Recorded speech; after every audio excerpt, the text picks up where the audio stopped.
Kali ini saya akan bahas skripsi berjudul analisis kunjungan ulang wisatawan. Jadi ini kunjungan ulang, kita lihat di sini apa saja ya. Kita mulai dulu bab satunya ya. Oke, kita lihat. Lewat. Ini ya. Bab 1.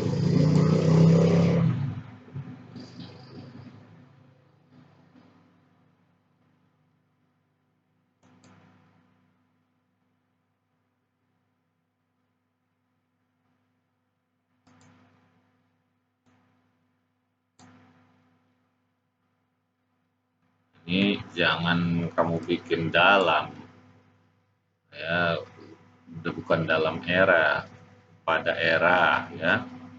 Nah, ini juga begitu pula, ini kan termasuk kepada kata penghubung ya. Jadi dia harusnya jangan di awal kalimat. Ini harusnya kamu bikin ini koma.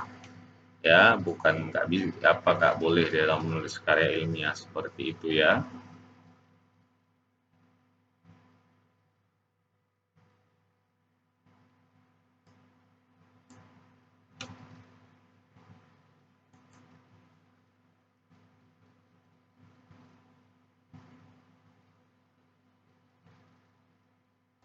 Nah, ini kan termasuk variabel ya. Variabel lebih baik ya. Lebih baik dimasukkan atau ditulis sesudah pengertian umum, maksudnya tentang apa lokasinya atau apa, baru kita masukkan variabelnya ya. Nah, seperti ini minat. Nah, ini kan coba, ini kan tiba-tiba kamu masuk ke dalam era globalisasi minat, tiba-tiba di sini masuknya Sumatera Utara. Jadi ya langkah lebih baik ini tadi variabel tersebut pindahkan dulu semua supaya cerita-cerita Sumatera Utara, lokasi dan sebagainya itu selesai, baru kita masuk ke variabel. Nah, ya. Kota memiliki panorama alam yang indah. Ya. Oke. Taman Seribu Bunga, pembangunan minat jadi kan dari sini batasannya. Ini ya kan, ini masih mulailah kan udah cerita mengenai Taman Seribu Bunga dan sebagainya. Nah, karena ini kamu buat lagi di sini minat berkunjung, ini kan merupakan apa, repetisi ya, apa, perulangan dari yang di atas. Yang kalau yang di atas menurut Nuraini, ini menurut Bahtiar ya, nggak bagus ya. Jadi selesai dulu semua, baru hubungkan dengan variabelnya. Ada beberapa hal.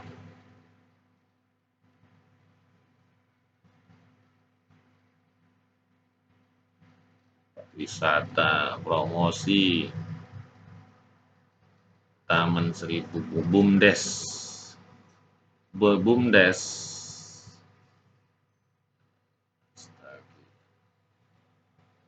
Jumlah pengunjung terus meningkat dan fenomena yang ditemukan oleh penulis adalah apa yang menjadi penyebab pengunjung minat kunjungan ulang atau revisit intention. Nah, ini kan bahasa asing, kamu tulislah, tulis miring ya. Nah, ini juga, ini dalam membuat tabel, tabel itu satu spasi, bukan dua. Dia tidak mengikut kepada yang semuanya gitu ya. Tabel itu satu spasi.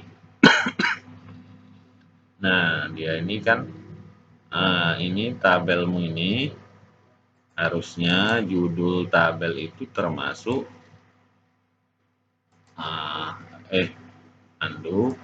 row above, insert row above, insert row above. Nah, ini kita merge. Nah, tabel kita ini judulnya masuk kemari. Kita masukkan dia supaya dia bagian dari tabel. Kenapa? Nanti kalau tabelnya ternyata lebih dari satu halaman, kita dimudahkan. Nah, judulnya ini kita no border. Nah, ini kan sama sumber juga termasuk. Ini tabelmu kenapa begitu lebar nih? Coba kita lihat dulu ya. Propertinya width, coba kita kecilkan. Lebar sekali, saya heran. 10 cm kita oke kan. Oh, kolomnya lah, salah kolom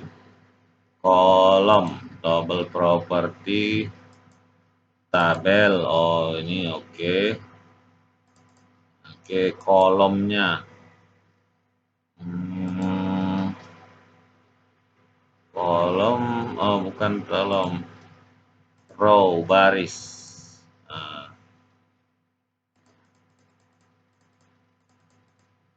oke kan. Kok makin besar? Oh, aduh. Gimana nih? Kita kecilkan manual aja, kita tarik. Nah, kita tarik aja. Nah, ini kita, karena terlalu besar kalau saya lihat ya. Kita tarik saja secara manual pun bisa. Ini tadi kita lebarin. Nah, ini terlalu lebar.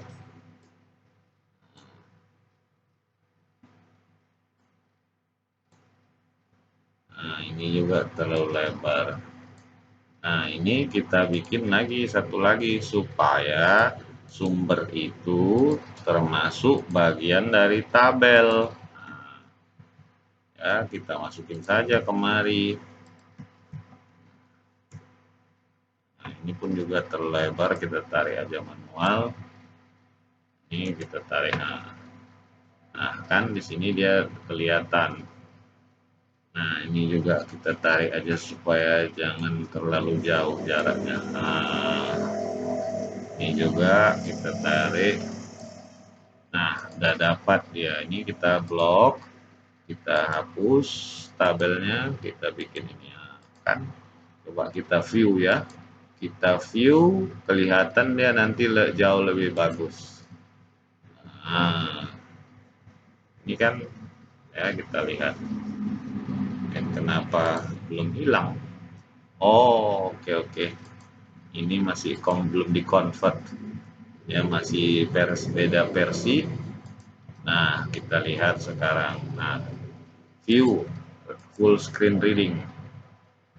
Kok masih belum? Nah, ini dia. Udah kelihatan kan? Nggak tidak kelihatan. Kita escape. Ini kita kasih garis. Ini belum ada garisnya tadi. Nah, ini kita view lagi. Kan cantik kan? Nah, ini dia. Oke, jadi dia sama. Nah, supaya lebih rapi, nah, kita masukkan lagi ini. Nah, di sini ceritanya bahwa pengunjung terus mengalami kenaikan, ya. Nah, ini harusnya kalau kita menceritakan tabel di bawah ini, jangan langsung apa ya, tambahkanlah di sini sedikit cerita, kan, cerita tentang tabel ini. Nah, ya. Oke, sekarang kita lihat selesai tadi kan. Nah, ini dia title statement, pernyataan judulnya, baru problem statement, kualitas pelayanan, citra destinasi, baru kepuasan,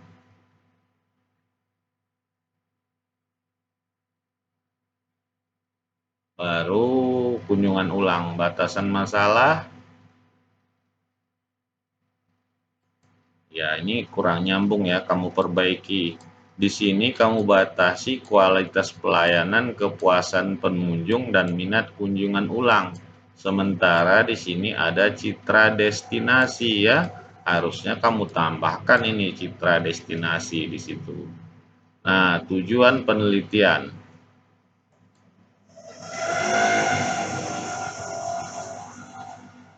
Ya, aduh, Kak Zarina, kamu kan ini permasalahannya ada 5. Tujuannya juga harusnya 5, ya. Tujuannya itu menjawab permasalahan. Nah, manfaat, ya oke. Nah, kita lihat ke bab 2 sekarang, kajian pustaka.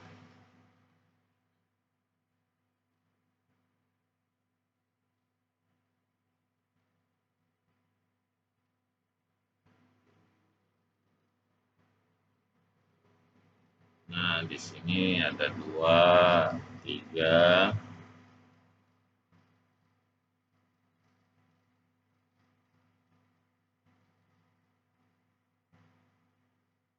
4, 5, 6, oh banyak juga ya.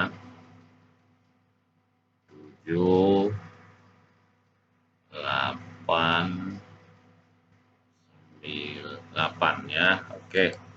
Nah, ini kan tabel kamu ini kan putus-putus, ya kan? Nah, makanya tadi itu kita bikin dia bagian dari ini satu spasi. Ya, satu spasi.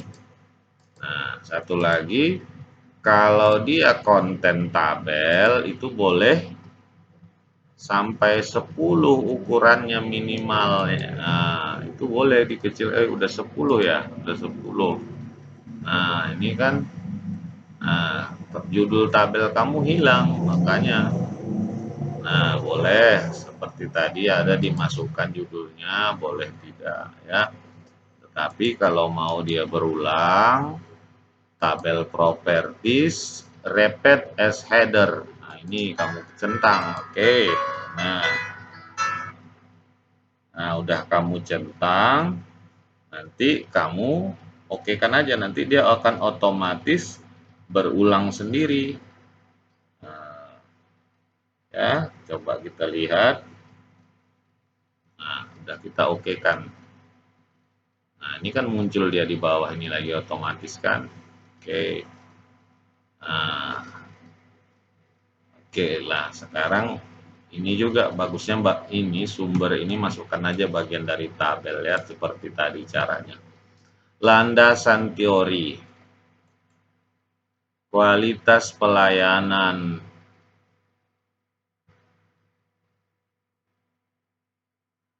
Oke, ini cerita tentang teori kualitas pelayanan.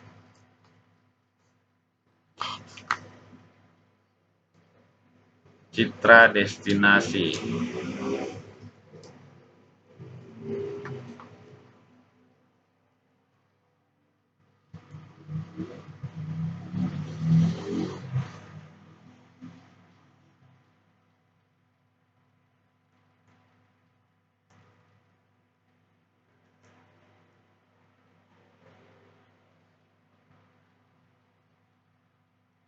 Improve image, kepuasan pengunjung.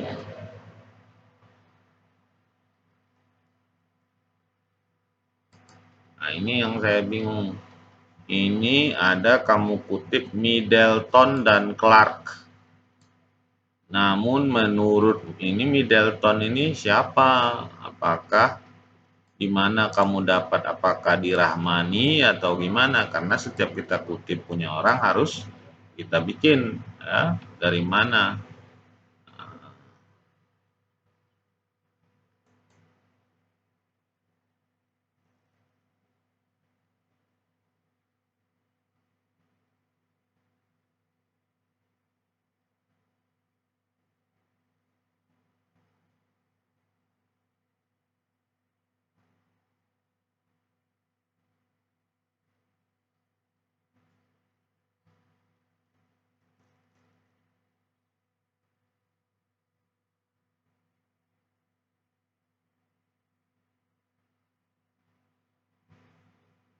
Nah, ini kan jadi ini nanti yang saya di pertanyaan.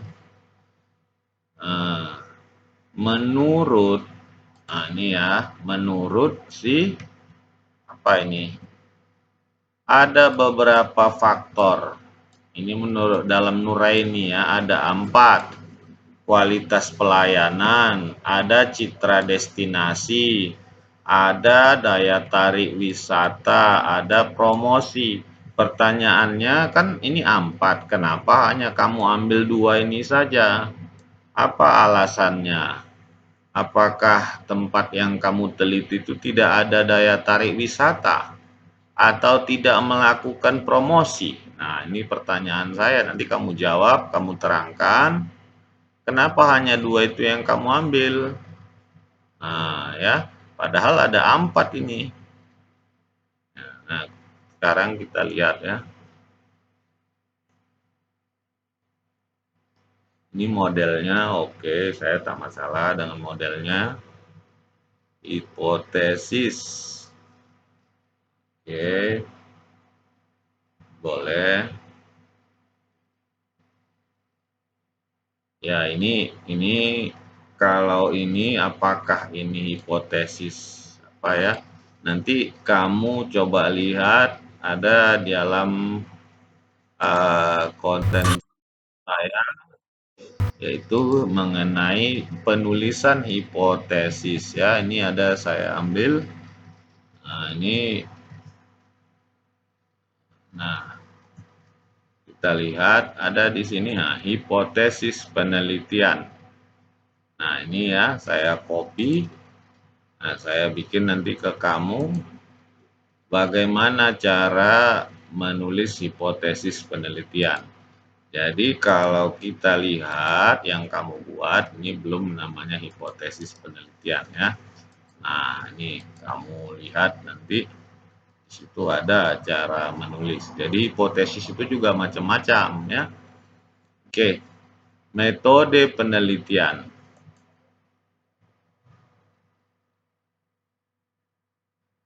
Tempat dan waktu penelitian.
Jadi, aduh, ini tidak seperti ini ya.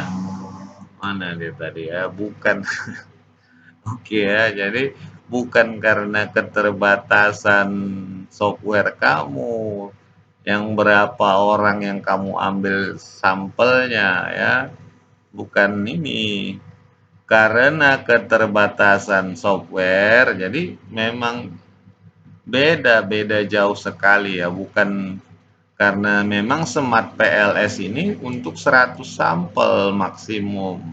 Tetapi beda dia yang dilihat. Kalau dia SM ya, Structural Equation Model, ini harus lebih dari 100 ya. Nah, kalau SEM PLS, nah itu namanya, ini dia berbeda, harus lebih kecil dari 100. Nah, ya. Jadi bukan karena alatnya yang kita pakai. Apa sebenarnya yang ingin kamu cari, berdasarkan itu yang baru kita tentukan sampelnya. Ya kan? Bukan berdasarkan software, karena software kita Smart PLS sebanyak 100 100 tidak ya. boleh apa, jadi tujuan karena biar ya saya buktikan ya, kita cari di internet apa bedanya, sangat berbeda itu kalau dari segi statistiknya ya. Kita lihat ini ya, perbedaan SEM dan SEM PLS. Nah, ini dia lihat nih. SEM berbasis koefisien, PLS SEM berbasis prediksi, digunakan untuk membangun teori. Nah, ini aja ya. Nah, dari sini kamu lihat ya, saya besarkan ya. Nah, ini saya besarin. Nah, SEM digunakan untuk mengkonfirmasi atau menguji teori. PLS itu digunakan untuk membangun teori. Jadi, kalau memang dilihat dari permasalahan tadi ya, permasalahan penelitian, lahan dan tujuan penelitianmu ini harusnya pakai SEM. SEM biasa, bukan PLS SEM atau SEM PLS ya. Ya, karena kamu tidak membangun teori atau secara statistiknya lagi itu jauh berbeda ya. Kita lihat lagi ya. Nah, kita lihat ini. Nah, itu ada varian base, ada covariant base. Nah, ini dia ya. Nah, ini makanya bukan berdasar banyaknya software kamu sanggupnya berapa ya. Nah, jadi SEM itu ada dua sini, covariant sering disebut SEM biasa. Nah, ya. Jadi kalau PLSM itu varian. Nah, berbeda dia kalau di statistiknya ya. Jadi kalau melihat punya kamu ini, jangan SMAT PLS ini hanya alat ya.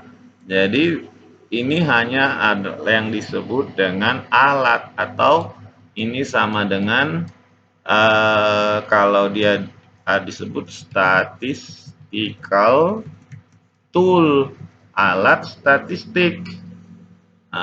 Ya, sama itu dengan SEM yang biasa atau apa yang biasa kita pakai software, karena banyak sekali software ya, bukan Smart PLS-nya aja ya. Jadi itu kalau saya yakinnya ini lebih bagus ya jumlahnya, pakai SEM biasa saja. Sampelmu ini 100 ke 200 orang lah atau ke 300 ya.